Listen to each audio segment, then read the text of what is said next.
Hello everyone, welcome back to my channel. I am here with Nashwa today. This is for the love of classics. So any of you who haven't been here before, I run a channel called For the Love of Classics, and Nashwa here is my friend. She's from Pakistan as well. She has her own booktube channel, and Nashwa, I will let you introduce yourself. Alright, hey guys, I'm Nashwa. Welcome back to my channel. And today I'm being joined by Reesha from The Love of Classics. And this will be the first time that I'm filming a one-on-one collab. So if it's not good, or if it's like, if it's not going well, we have Reesha here and she will save the day. Because my channel has a very chaotic and a very erratic energy. Reesha is the more calm. So she will I'll rely on her to carry us through this video.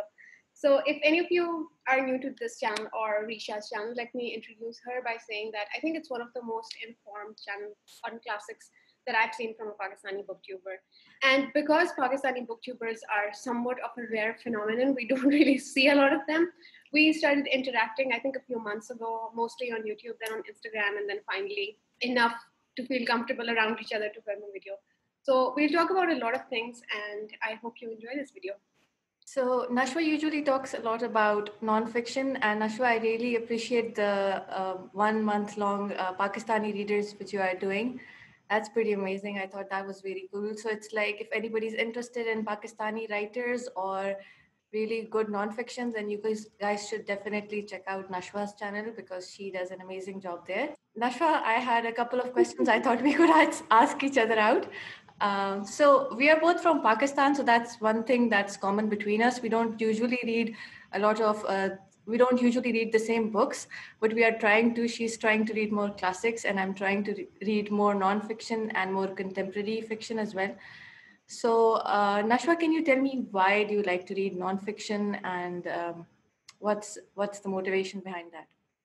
I think one of the things is that nonfiction is one of the few things I read because I've always been one of those readers who reads across the borders, like across the genres. There's not just one specific genre that I read. I started off reading, like everyone else in Pakistan, the books that were available to us. So starting with Harry Potter and things like that. And then slowly, I think as you grow, as you want to evolve, you want to explore more things. And after joining BookTube, I realized that the world of books is a lot bigger than we experienced it.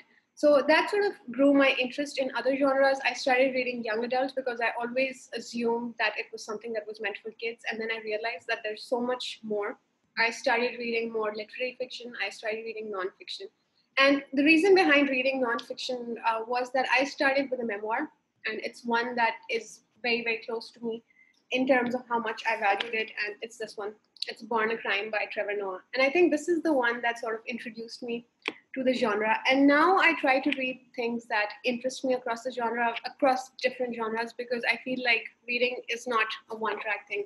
I'm curious by nature. I like to know a lot of things about um, things that are happening around the world. So with me, I'm very eclectic. And my latest experiment, as Reesha mentioned, is trying to read Pakistani books because I've always had my complaints. And this month, because August is our Independence Month, I thought that I would try vlogging the process of me trying to read like 4 to 5 Pakistani books this month.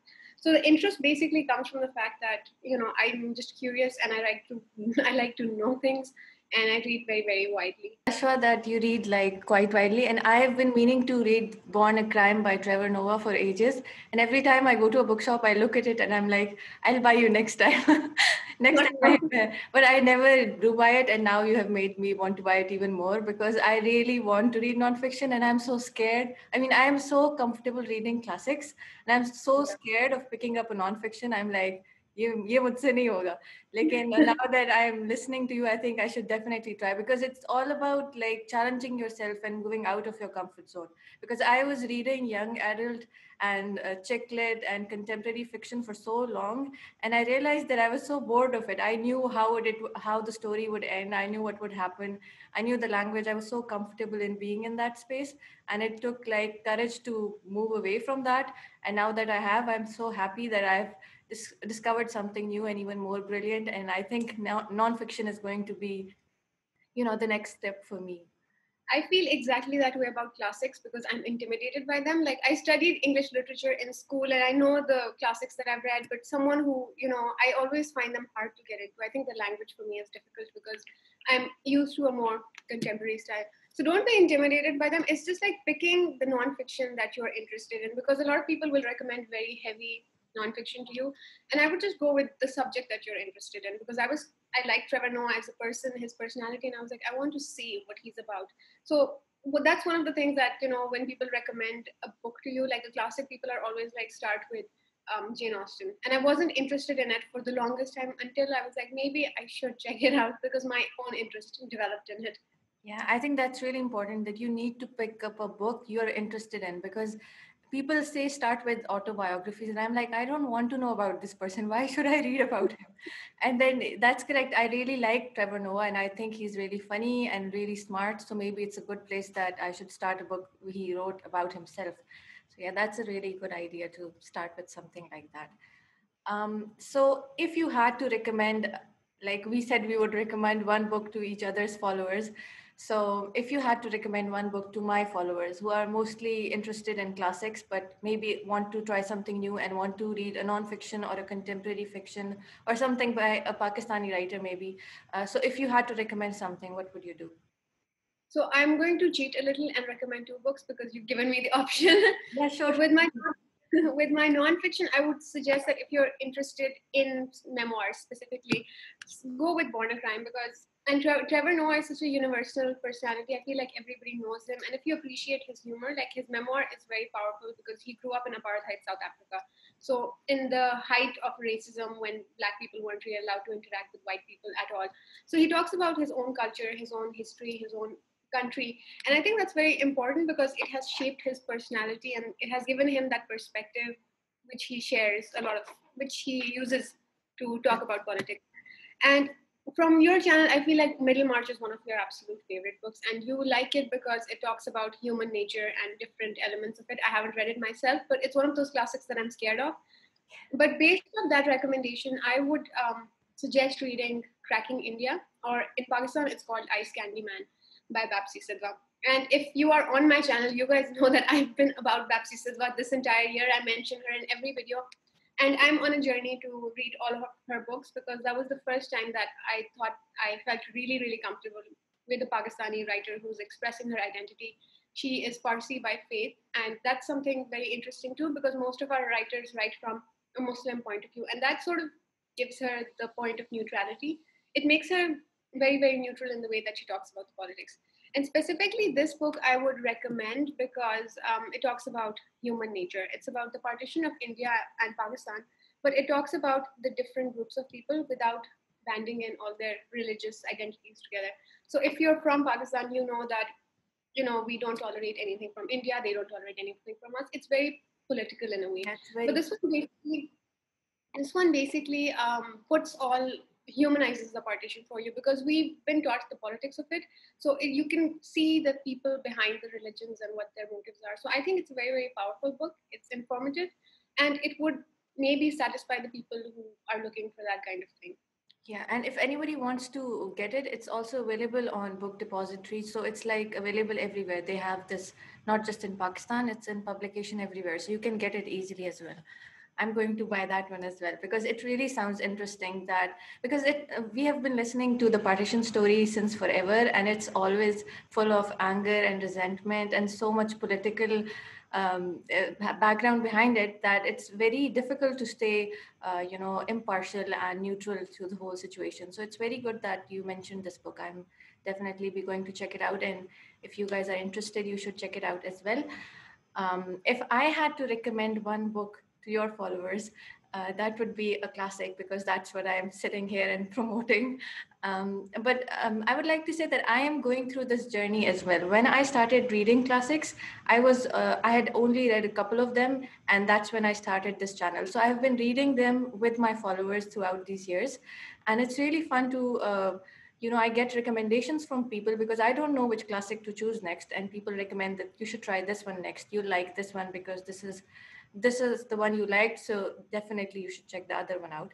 So if I had to recommend for someone who has not read any classic, it is better to start with something a bit easier. So again, I would say Jane Austen, because it's like a kind of a universal story. Everybody has been through similar things in their life. So Pride and Prejudice would be one.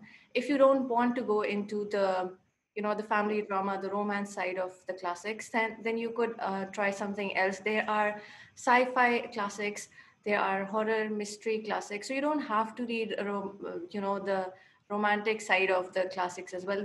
Those are just easier to assess, I think, and that is why everybody keeps telling new readers to read Charlotte Bronte or Jane Austen, because people usually find them more accessible. But if you don't want to, you don't have to. You could also start with Frankenstein by Mary Shelley. So there's no romance in it, so for anybody who hates that, you can easily go into it. And there is so much of exploration of human nature in it, because Frankenstein is, everybody has heard about Frankenstein, but the actual book, the story is very different from what we think it is. And there's so much more to Frankenstein than just a monster story. There is exploration of human nature and sympathy, which monsters even can have, even if humans are lacking it. So it's really fun and interesting story. So if you can start, if you want to start, you can start from there. And it's also a very short book, and the language honestly is not as hard as Jane Austen's might be. So that's a plus as well. You could also read The Picture of Dorian Gray. I'm going with two books as well. You could also read The Picture of Dorian Gray by Oscar Wilde, another short book. And Oscar Wilde's writing is actually very modern. It's not thick and dusty like some of the older authors. And he has short sentences in his books, so even more easier to read. So it's a favorite of many. So you could definitely, check out the summaries of these books. Whichever sounds appealing to you, you could pick it up. So that would be my recommendation. Um, Yeah, so there you guys have it. Sorry. There you have it. Now we have two recommendations, and I'm very proud to say that I've read both of them. Oscar Wilde back in the day, but Frankenstein more recently. And I agree with you that I think it was easier. And for me, I really like the writing style. I was expecting like a horror where there's people running down the streets and there's a monster. Like, it's nothing like that. And that's something that I appreciated about it. yeah, I don't like horror. And when everybody said you should read Frankenstein, I was like, no, thank you. But once I read it, I was like, there's no horror in this story. It's like so simple, and there's nothing scary about that book. So it's not a scary book if you're scared of it, because I like happy endings and all flowery, colorful books. And Frankenstein sounded like something creepy and scary, but it's not that at all. So Nashwa, we're both from Pakistan, and I thought we could just discuss a bit of the reading and the reading culture in Pakistan, where it stands today, and what we can do to make it better and improve it. If you have any ideas on that.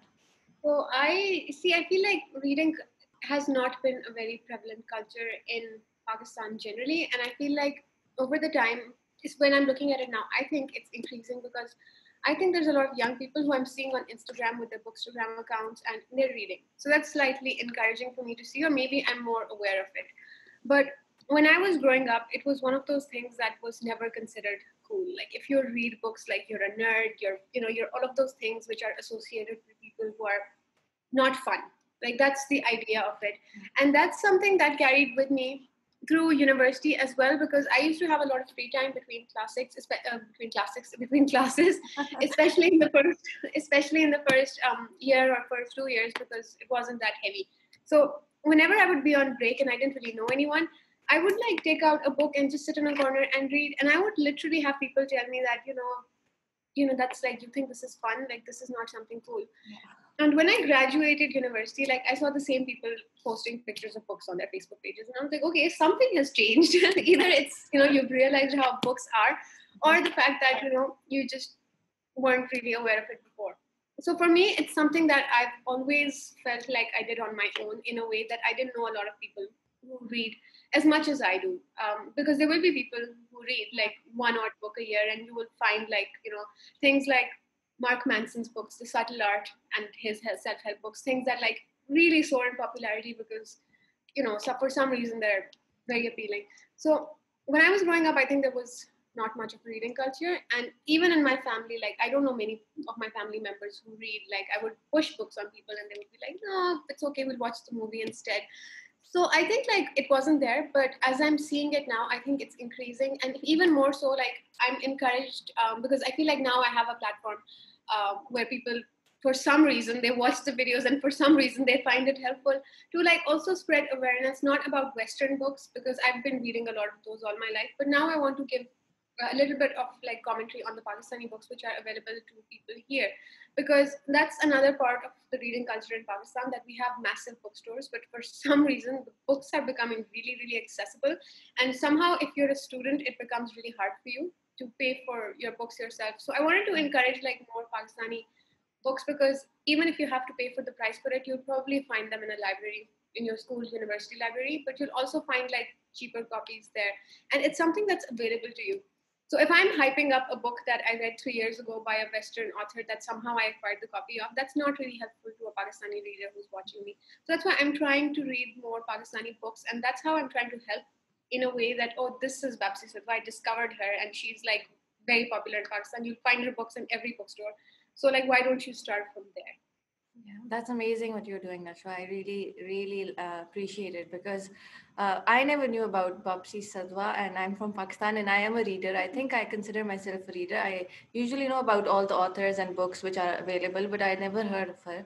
So it's good to that you're using your platform to maybe promote these writers which are, slowly fading away, or people are not aware of them anymore or forgetting about them, and you're like bringing them back to light. And I agree about you when you said that you were sitting in college and reading, and people said, "Why aren't you doing something better?" And I think I had the same. I went through the same thing. I used to read during my breaks, and people would say, "Maybe you should make a friend." I was like, "Books are my friends." I'm having a good time reading, but I also think that people usually, I'm not going to say about my family because last time I totally bashed them that they didn't read, and and they came back at me that why did you say this about us? But my sister does read. I'm going to mention it now, but she also reads the popular books. No, the ones which are very hyped up, and she picks it up occasionally and sees what's it all about. So I think there are readers, but the reading culture is not ingrained. I feel like our grandparents used to read a lot, and then there was this other generation which totally forgot about books. And I think now it's changing and it's coming back. And I remember my grandparents usually had a lot of books, they read a lot. And then my parents, for some reason, I don't know, they never read anything. And now I feel like because of the access to the internet and the encouragement one gets from other readers is why maybe the bookstagram community is coming alive, and all the young people are reading the young adult books which are meant for them. So they are more accessible for them and they are enjoying them. So that's good that these young readers are coming back, and then they can obviously continue this throughout their life and be a part of this reading culture. We both read Jane Austen in the month of July. There was a Jane Austen July readathon going on, and Nashwa read her first Jane Austen book. So I read my last Jane Austen book, and Nashwa read her first one. So Nashwa, how was your experience? You read 3 books. That's amazing. By Jane Austen this month. You read Pride and Prejudice and Emma and Northanger Abbey, if I'm correct. Yes. How was it? Did you enjoy It yourself? was very strange because I'm a person, I don't do TBRs. Like I make a TBR and then I'm like, oh, forget about it. I'm a mood reader. I read whatever I want to read in that time. For some reason, something clicked in 2020. We're like, maybe I should try vlogging it. And I've never vlogged before. I look at other people's vlogs and I'm like, I can't do it as well as they can. Like, I don't know where these clips are coming from, especially like self isolation. You're not really going out a lot. So, how can you possibly make your vlogs interesting? So, I thought that I'll try vlogging it because I feel like vlogging for me gives me an incentive because I have to report back. I have to tell you on a daily basis how much I've read. And that sort of makes me accountable. So something clicked in 2020 where I'm sticking to TBRs and I'm making vlogs. And because I think everyone was just really excited about Jane Austen, and it's an author that I'm very aware of. And I knew the story of Pride and Prejudice even before reading Pride and Prejudice because it's done so many times and so many like Bollywood movies and TV shows that are based on it. But I'd never read actually I've never actually read the full book. I remember it was part of my course in maybe class 4 or 5 in like a abridged version, Mhm. but my memory has faded, so I was like, let me try. So initially, it was very difficult to get into it because she has a complicated writing style. And I used the audiobook with the help of the physical book just to get used to the language. So Pride and Prejudice, I think, was the best experience for me because I understand why it's so well loved. I understand like why people like it, and I ended up making my mom read it in Urdu because Yeah, that she was doesn't. so cute. I loved her reading Jane Pride and Prejudice. That was so cute. Yeah. So I gave her an Urdu translation because she doesn't like reading books in English because I feel like then she feels discouraged and it's not the language that she mostly went to school in. So I was like, I'll give it to you in Urdu. Like I think that's one of the things that we try to shame readers for. If you can't read English, you're not a reader, and Yeah, that's that's just not a very accurate thing. So yeah, I really like Pride and Prejudice. I enjoyed Northanger Abbey a lot because I think it was a mockery of the Gothic genre. And I've read so many Gothic genre because even within classics, like that's the genre that I yeah, tend to that's everybody. go towards. I like it. I like Rebecca. I love like Wuthering Heights. I know you don't like it, but it's one of those books that I really like. So I enjoyed Northanger Abbey, and Emma was a bit of a hit and a miss for me. Like there were parts of it I really enjoyed, um, and there were some parts of it where I'm like, I don't understand the characterization, or maybe I'm not smart enough. This is my first Jane Austen, so maybe I need to read it again. So I think overall it went really well for me. I wasn't expecting to read three full classic novels in 1 month, but That's I amazing. think That's very yeah, impressive. it went well. It was fun. I was like, our house was getting a makeover entirely, so I was like, I'll vlog that and make it interesting. So it was a really good experience. I really enjoyed all of them. Like some more than others, but definitely like all of them. What about Pride and Prejudice? How did you like that one? I really liked it because I feel like it's one of those books that is extremely relevant even today. And this is something that my mother also mentioned when I was trying to like interview her about her feelings, that the problems are so relevant today, especially if you're living in a South Asian culture like Pakistan, India, or I can even say Bangladesh. Like marriage is the center of a Of woman's life, everything. and Yeah. unless you're planning to get married, or even, like that's something that our whole society evolves around. It's seen the point where if you're not married, you're not successful. Like that's just how women are seen in this culture, which is again extremely inaccurate, but it's something that's very prevalent and something that Jane Austen also highlights in her books. So I definitely enjoyed that aspect of it. To see that how all of these ideas, which are 18th century ideas, but they're still very relevant today, especially in cultures like ours. Yeah, totally. So I agree with you. I actually wasn't a huge fan of Emma.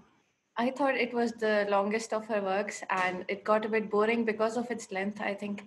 And also, I did not like the character of Emma. I know she learns to be good by the end of it, but I thought I couldn't relate to her at all. I didn't understand her. Why was she the way she was? And after reading Mansfield Park, which was my last Jane Austen book, I really connected with the character of Fanny Price. I really liked her. She was very quiet and very humble, and she was smart, but she didn't boast of it. And she just stood in the background and let everybody do their thing and just observed. And I thought she was the more stronger for it. So I really liked her character more, and then, but it's not my favorite Jane Austen. I would say my favorite is Pride and Prejudice and Persuasion. I'm biased. I'm not sure. I can't pick one of those two, but I really like those two because even because the story in both of those books is amazing, and plus the writing in them both is like so beautiful. And I feel like every time I reread Persuasion and Pride and Prejudice, I just find something new and something new in the language and the style of writing, which just amazes me even more. So I think that Emma is just overrated. Everybody says Emma is their favorite book, but I don't see it. I think that her other works are way better. I really like Pride and Prejudice and Persuasion. When I read Northanger Abbey, I think I've forgotten almost all of it. I don't recall much from that book, but I again, that book was about mockery of the Gothic genre, and I don't usually like Gothic genres. She was making fun of them, and I was making fun of them, and I was like really happy with that part of it. But other than that, I don't remember much of it. Maybe I should reread it again sometime. But I had a really good time. I read another author, which was the Jane Austen's contemporary. The challenge was to read a book by a Jane Austen's contemporary, Yeah, that was called Marriage, and the book was called Marriage, and so that was basically the theme, and that's kind of the theme that goes on in Jane Austen's book as well. And I realized that's so common to what goes through goes on in our houses in Pakistan. I mean, somebody is either getting married or is looking for a proposal, or is not married, and everybody's after them to get married. So everything revolves around this concept of settling down, and marriage is seen as a thing which you need to do in order to move on to the next step. And it's not like somebody asked me the other day that how did you meet your husband, and I was like, this was an arranged marriage. And it was very new for many of my subscribers. They were like, what, you got arranged marriage? And that's very common in Pakistan, but it's not something very common in maybe the European countries today.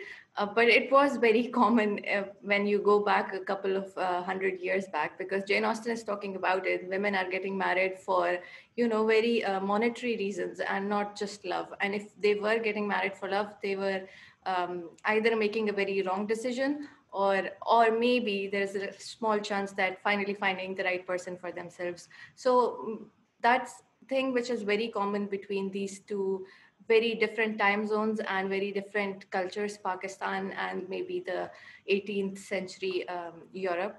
But I think that's the common ground which makes us appreciate these books. Let me ask you the question of the century. Is it Mr. Darcy or Mr. Knightley? Oh, it's definitely Mr. Darcy. It's not Mr. Knightley at all. I think so too. I found the character of Knightley very strange, to be honest, because like he's supposed to be mid 30s and he's not acting mid 30s, and I'm like, for someone even in that time, you're acting a little bit like someone who's a little too angry and a little jealous at times. Yeah, and then like even his development in character was as a character was great, because I saw like his kindness and how evolved he was. But still, like I was like, you did some things I can't forgive. Yeah, he was very bossy. I think he was very bossy towards Emma. I mean, I know Emma was doing wrong, but he was being kind of rude to her at times, and I didn't like it. Yeah, and then this is something that was constantly in my mind. Like, she's 21 years old. She's very young in the book. Like, yeah, and then he's 16 years older than her. And I'm like, how are you? I was just wondering the whole time. I was like, how is this going to work out? Because I need this to work out. I know it will. They'll get married in the end. But like, I want to see the development. And I honestly wasn't satisfied with Emma as much. But you mentioned Persuasion, and I read it last year, and it went over my head, because it was my very, very first Jane Austen book. And I think I started with the wrong one. I should not have started with Persuasion. So I need to reread that.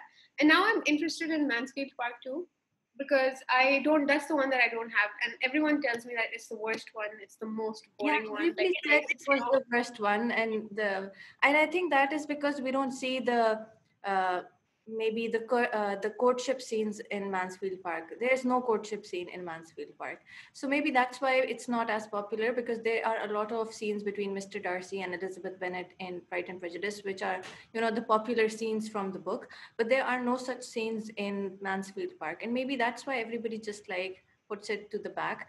But I did not like the main hero of the book as well. I think Mr. Darcy has just done that for me, and there's not going to be any other guy. There'll never be another. Yeah, there's never going to be another Mr. Darcy. But Edward, the main character from Mansfield Park, wasn't very, the best guy. But Fanny Price was a good person, and I really liked her character. She was like in such a bad situation, and she made the best of it. So that really made her shine more. When it comes, I think that's something that a lot of Pakistani girls would probably be able to relate to, because I haven't read the book, but there's a lot of things that you can't control around your life. Exactly. And if you're like, and a lot of decisions are being made on your behalf, by your family in most cases.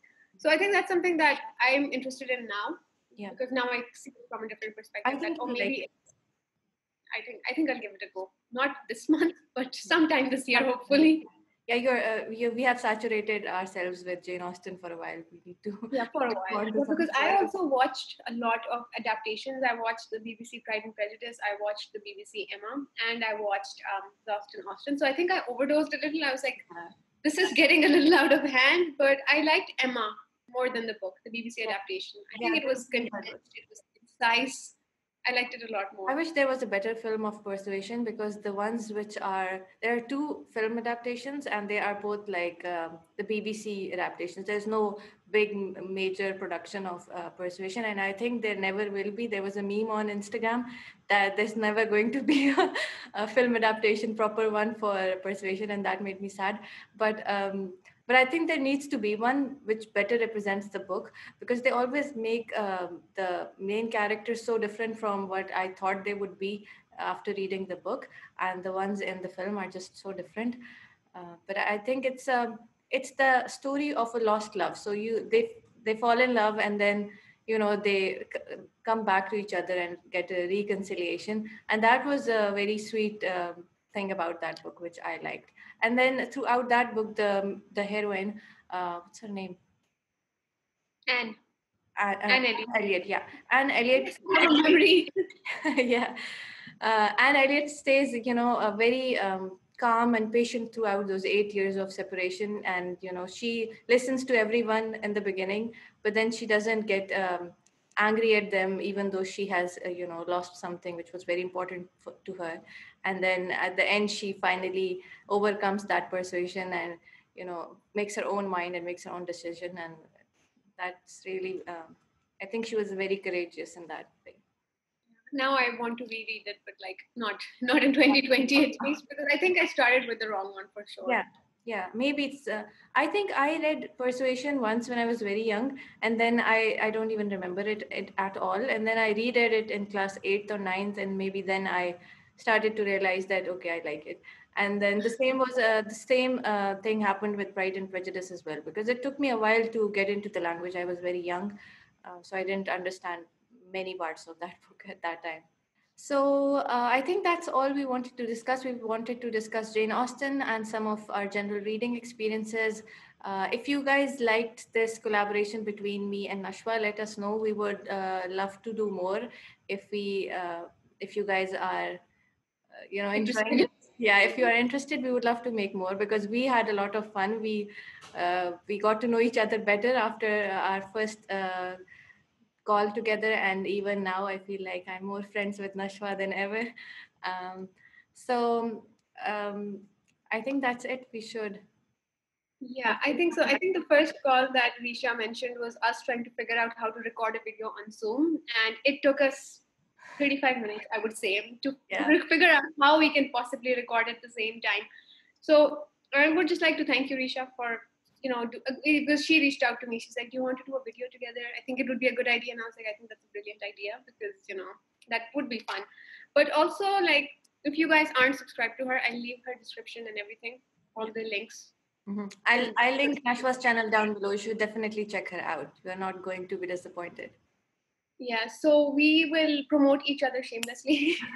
Our content, we'll talk about each other because it's not something that I'm doing to flatter, because that's not my personality. If I genuinely enjoy a book or a content, or then I talk about it. Because if I don't like it, then I'm like, and usually I don't talk about booktubers unless I like them, because I don't want to focus on the negative.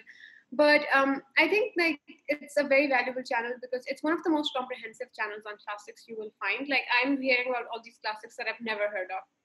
So I think that it won't be a waste of your time if you go and subscribe to Reesha, because her blogs are really calm and really fun to watch, and it's something that you definitely will enjoy watching. Thank you so much, Nashwa.